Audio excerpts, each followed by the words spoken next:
என் மகளே, என் மகனே, இன்று உங்களிடம் பேசுவது கர்த்தராகிய எனக்கு பிரியமாயிருக்கிறது. இன்று உங்களுக்கு வேதாகமத்திலிருந்து சொல்கிறேன்.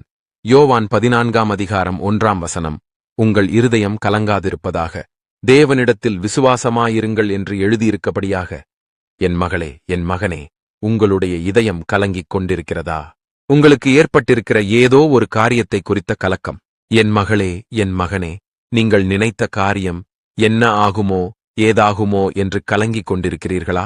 உங்கள் இருதயத்தில் நீங்கள் நினைத்த காரியத்தில் பலவிதமான யோசனைகள் வருகிறது என்று கலங்கிக் கொண்டிருக்கிறீர்களா? அப்படிப்பட்ட என் ஜனமாகிய உங்களுக்கு கர்த்தராகிய நான் சொல்லுகிறேன். என் மகளே, என் மகனே, உங்கள் இருதயம் கலங்காதிருப்பதாக. நீங்கள் தேவனிடத்தில் விசுவாசமாய் இருங்கள். உன்னை உண்டாக்கின தேவனாகிய நான் சர்வ வல்லமை உடையவர். உன்னை சிருஷ்டித்த தேவனாகிய நான் அற்புதங்களை செய்யக்கூடியவர். உன்னை உலகத்தில் கருவிலே உருவாக்கியவர் நான். உன்னுடைய வாழ்க்கையே உருவாக்கியவர் நான். என் மகளே, என் மகனே, நீங்கள் கர்த்தராகிய என் மீது விசுவாசம் மட்டும் வையுங்கள். உங்களுக்கு இருக்கக்கூடிய காரியங்களில் இருந்து நீங்கள் உங்களை காத்துக்கொள்ள முடியும். உங்களை உருவாக்கின கர்த்தரிடத்தில் நீங்கள் விசுவாசமாக இருக்க வேண்டும். யோசித்துப் பாருங்கள். என் மகளே, என் மகனே, நீங்கள் கர்த்தரை விசுவாசிக்கிறீர்களா? நீங்கள் கர்த்தராகிய என் மீது அசைக்க முடியாத ஒரு விசுவாசத்தினை வைக்க வேண்டும். அப்பொழுது உங்களுடைய இருதயத்திலே எந்த ஒரு கலக்கமும் இல்லாமல் நீங்கள் அமைதியாகவும் மகிழ்ச்சியாகவும் நிறைவாகவும் வாழ முடியும் என்பதை புரிந்து கொள்ளுங்கள். என் மகளே, என் மகனே, நீங்கள் அழுது கொண்டிருக்கக்கூடாது, மன நிம்மதியற்ற இருக்கக்கூடாது, பயந்து கொண்டிருக்கக்கூடாது என்று தேவனாகிய நான் சொல்லுகிறேன். நீங்கள் கலங்கிக் கொண்டிருக்க காரியங்களை உங்களிடத்தில் இருந்துவிட்டு நீங்கள் கர்த்தராகிய என்னிடத்திலே விசுவாசமாக இருங்கள். நீங்கள் கலங்கிக் கொண்டிருக்க காரியத்தினை கர்த்தர் என்னிடத்திலிருந்து நீக்கிப் போடுவார் என்று விசுவாசியுங்கள். நீங்கள் கலங்கிக் கொண்டிருக்க காரியத்திலே கர்த்தராகிய நான் அமைதியை உண்டு பண்ணுவேன். நீங்கள் ஜெபத்தினிலே என்னை நோக்கி, ஆண்டவரே, நான் உங்களை விசுவாசிக்கிறேன். உன்னுடைய வல்லமையை, உம்முடைய அன்பை, உன்னுடைய கிருபைகளை, உம்முடைய அற்புதங்களை விசுவாசிக்கிறேன். நீங்கள் அனைத்தையும் பார்த்துக் கொள்வீர்கள் என்று உங்களை விசுவாசிக்கிறேன். இருக்கக்கூடிய அனைத்து கலக்கமும் என் உள்ளத்தை விட்டு விலகிச் செல்ல வேண்டும். இருக்கக்கூடிய பயம் என் உள்ளத்தை விட்டு விலகட்டும். அமைதியை என் உள்ளத்தில் உண்டாக்குங்கள் என்று என்னை நோக்கி நீங்கள் ஜெபம் செய்யுங்கள். அப்பொழுது உங்கள் ஜெபத்திற்கு இறங்கி உங்களுக்கு அற்புதங்களையும் ஆசீர்வாதங்களையும் கர்த்தராகிய நான் கொடுப்பேன். உங்களுக்கு இருக்கக்கூடிய கலக்கங்களை நீக்கி உங்களை மகிழ்ச்சியாகவும் சந்தோஷமாகவும் உங்களுடைய வாழ்க்கையிலே நடத்துவேன் என்று வாக்கு கொடுக்கிறேன்.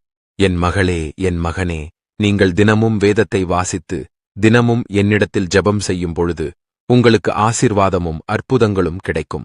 நீங்கள் அதிகாலையில் எழுந்தவுடனே முதலில் கர்த்தராகிய என்னிடத்திலே பேச வேண்டும். வேதம் வாசித்துவிட்டு என்னிடத்திலே ஜெபம் செய்ய வேண்டும். உங்களுக்கு வேதாகமத்திலிருந்து சொல்லுகிறேன். சங்கீதம் 66ஆம் அதிகாரம் 20ஆம் வசனம். என் ஜெபத்தைத் தள்ளாமலும் தமது கிருபையை என்னை விட்டு விலக்காமலும் இருந்த தேவனுக்கு ஸ்தோத்திரம் உண்டாவதாக என்று எழுதியிருக்கபடியாக அனுதினமும் என் மகளே, என் மகனே, நீங்கள் கர்த்தராகிய என்னை துதிக்க வேண்டும். என் மகளே, என் மகனே, உங்களுடைய ஜெபத்தை நான் தள்ளுவது கிடையாது. நீங்கள் கர்த்தரிடத்திலே உங்களை ஒப்புக்கொடுத்து பரிசுத்தமாய் வாழ என்னிடத்திலே நீங்கள் விரும்பி ஜெபிக்கும் பொழுது அந்த ஜெபத்திற்கு கர்த்தராகிய நான் பதில் தருவேன்.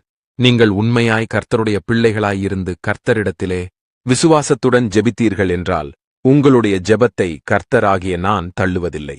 ஜெபத்தினை செவி கொடுத்து கவனமாய் கேட்டு உங்களுக்கு பதில் தருவேன். என் மகளே, என் மகனே, சில நேரங்களிலே உங்களுடைய ஜெபத்திற்கு நான் பதில் தருவதில்லை என்று நீங்கள் வருந்திக் கொண்டிருக்கிறீர்கள். அவ்வாறு கலங்கிக் கொண்டிருக்கிற என் ஜனமாகிய உங்களுக்கு கர்த்தராகிய நான் சொல்லுகிறேன். உங்களுடைய ஜெபத்தினை கேட்டேன், உங்களுக்கு பதில் கொடுத்தேன். என் மகளே, என் மகனே, உங்களுடைய ஜெபத்திற்கு செவி கொடுத்து உங்களுக்கு நன்மையானதை தருகிற தேவன் நான். சில கிறிஸ்துவ மக்கள் கர்த்தர் என்னுடைய ஜெபத்தினை கேட்கவில்லை, கர்த்தர் என்னுடைய ஜெபத்தினை தள்ளிவிட்டார் என்று கலங்கிக் கொண்டிருக்கிறீர்கள்.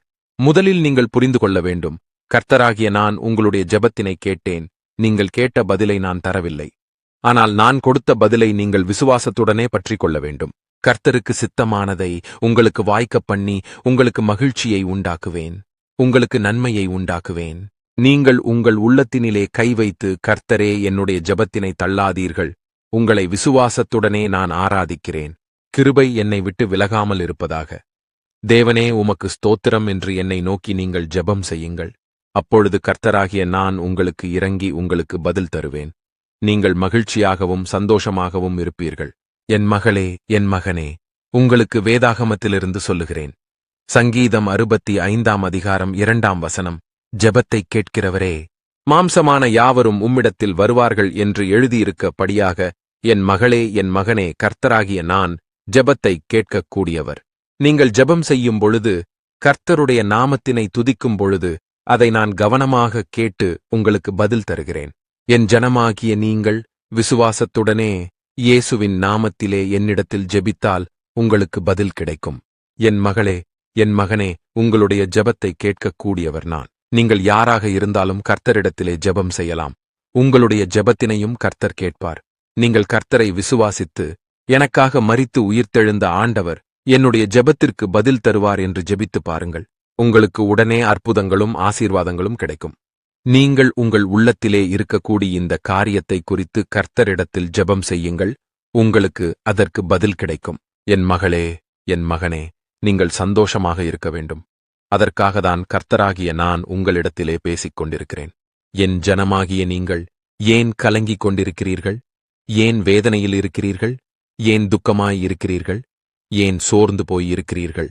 உங்களுக்கு வேதாகமத்தில் இருந்து சொல்லுகிறேன். மத்தேயு 26 அதிகாரம் 41 வசனம். நீங்கள் சோதனைக்குட்படாதபடிக்கு விழித்திருந்து ஜெபம் பண்ணுங்கள் என்று எழுதியிருக்கபடியாக, என் மகளே, என் மகனே, ஒரே சோதனையாக இருக்கிறது என்று கலங்கிக் கொண்டிருக்கிறீர்களா? கர்த்தரிடத்தில் மகிழ்ச்சியாக இருக்கவே முடியவில்லை என்று நினைக்கிறீர்களா? அன்பா, சமாதானமா வாழ முடியல என்று கலங்கிக் கொண்டிருக்கீங்களா? நீங்கள் சோதனைக்கு உட்படாதபடி மகிழ்ச்சியாக இருக்க வேண்டுமென்றால் விழித்திருந்து ஜெபம் பண்ணுங்கள். நீங்கள் விழித்திருந்து ஜெபம் பண்ணினால் சோதனை உங்களை ஆட்கொள்ளாது, நீங்கள் ஜெயிப்பீர்கள். அதனால் என் மகனே, என் மகளே, நீங்கள் விழித்திருந்து ஜெபம் பண்ண கற்றுக்கொள்ள வேண்டும். அதிகாலையில் எழும்பி என் ஜனமாகிய நீங்கள் கர்த்தரை நோக்கி ஜெபம் செய்ய வேண்டும். நீங்கள் ஜெபம் செய்யாத பொழுது உங்களுடைய பெலனை இழந்து விடுவீர்கள். அதனால்தான் என் ஜனமாகிய நீங்கள் விழித்திருந்து ஜெபம் செய்ய வேண்டியது அவசியமாகும்.